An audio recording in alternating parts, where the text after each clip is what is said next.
एक बार प्रीति एक होटल के रूम के अंदर रुकती है और वो थोड़ी देर के लिए बाहर घूमने जाती है। जब वो बाहर घूमकर वापस आती है तब वो देखती है कि उसके रूम का सारा सामान बिखरा पड़ा है। कुछ देर बाद उसे ये भी पता चलता है कि उसका कुछ सामान चोरी हो गया है। वो तुरंत ही पुलिस को कॉल लगाती है और पुलिस को बुलाती है। पुलिस वहां आने के बाद उनको 3 लोगों के ऊपर शक होता है। पहला होता है होटल का कुक, दूसरा होता है होटल के मालिक का बेटा संकेत और तीसरी होती है होटल की रिसेप्शनिस्ट। जब कुक से पूछताछ की जाती है तब वो बोलता है कि मैंने सबको चाय नाश्ता दिया और मैं वहां से घर चला गया था। संकेत से पूछा जाता है तब वो बोलता है कि मेरे हाथ में तो चोट लगी थी, इसलिए मैं डॉक्टर के पास मलहम पट्टी करवाने गया था। और रिसेप्शनिस्ट बोलती है कि मैं तो क्लाइंट्स के कॉल अटेंड कर रही थी और उनकी बुकिंग कंफर्म कर रही थी। अब क्या आप हमें बता सकते हैं कि रूम में इन तीनों में से किसने चोरी की है?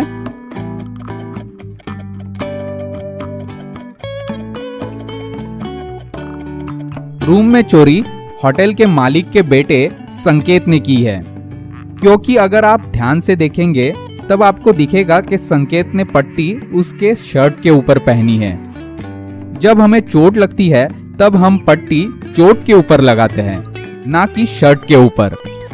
संकेत ने अपना झूठ छुपाने के लिए जल्दी जल्दी में शर्ट के ऊपर पट्टी लगाई, पर उसका झूठ तो पकड़ा गया। बढ़ते हैं नेक्स्ट पहले की तरफ। पिक्चर में दिखाई गई कार को ध्यान से देखिए। अगर ये कार राइट की तरफ मुड़ती है यानी कि टर्न लेती है, तब उसका चारों में से कौन सा टायर है जो कि बिल्कुल भी नहीं घूमेगा? अपना जवाब आप हमें कमेंट सेक्शन में जरूर बताइए। आंसर सिंपल है, जब भी कोई कार राइट को टर्न लेती है तब उसका एक्स्ट्रा टायर यानी कि स्पेयर टायर है जो बिल्कुल भी नहीं घूमता है। अब आप हमें बताइए कि ऐसी कौन सी आवाज होती है जो बाकी सबको तो सुनाई देती है पर हमें खुद को ही नहीं सुनाई देती? अपना जवाब जल्दी से हमें कमेंट सेक्शन में बताइए। आंसर है खराटों की आवाज। खराटे हम सोते समय लेते हैं, इसलिए वो हमें नहीं सुनाई देते पर बाकी सब लोगों को सुनाई देते हैं। एक बार एक बच्ची गार्डन में रोती रहती है। उसे रोता हुआ देखकर एक पुलिस ऑफिसर वहां पर आता है और वो बच्ची से बात करने की कोशिश करता है, पर वो बच्ची इतनी डरी हुई होती है कि वो कुछ भी नहीं बोलती।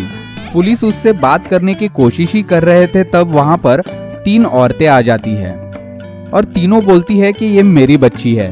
पुलिस ऑफिसर भी बहुत कंफ्यूज हो जाता है कि इसकी असली माँ कौन है। इसलिए वो सोचता है कि हर एक औरत के पास बच्ची को 5 मिनट के लिए छोड़ता हूँ और देखता हूँ कि कौन सी औरत इसे क्या बोलती है। पहली औरत उसे चॉकलेट देती है और बोलती है कि तुम रोना बंद करो, चुप हो जाओ। दूसरी औरत उसे बोलती है कि तुम ठीक तो हो ना, मैं तुम्हें ढूंढ ढूंढ के परेशान हो गई थी, तुम कहाँ चली गई थी? तीसरी औरत उसे एक खिलौना देती है और बोलती है कि तुम चुप हो जाओ, रोना बंद करो। ये सब सुनने के बाद पुलिस को पता चल जाता है कि उस बच्चे की असली माँ कौन थी। क्या आप हमें बता सकते हैं कि इस बच्चे की असली माँ कौन है? इस बच्ची की असली माँ दूसरी वाली औरत है। कोई भी माँ अपनी बच्ची को बहुत टाइम बाद देखने पर उसे चॉकलेट या खिलौना नहीं देती। वो उसे पहले प्यार करती है और उसकी पूछताछ करती है कि वो ठीक है या फिर नहीं, क्योंकि उसे अपनी बच्ची की चिंता होती है। और ये सब चीजें दूसरी वाली औरत ने उस बच्ची के साथ की, इसीलिए दूसरी औरत ही इस बच्ची की असली माँ है। यहाँ पर आप देख सकते हैं कि लेफ्ट साइड से एक ट्रेन आ रही है और वैसे ही राइट साइड से भी एक ट्रेन आ रही है। लेफ्ट साइड के रेलवे ट्रैक पर आपका भाई है और राइट साइड के रेलवे ट्रैक पर आपकी बहन है। आप ध्यान से सोचकर हमें बताइए कि आप इन दोनों में से किसको बचाएंगे। और हाँ, अपना जवाब आप हमें कमेंट सेक्शन में जरूर बताइए।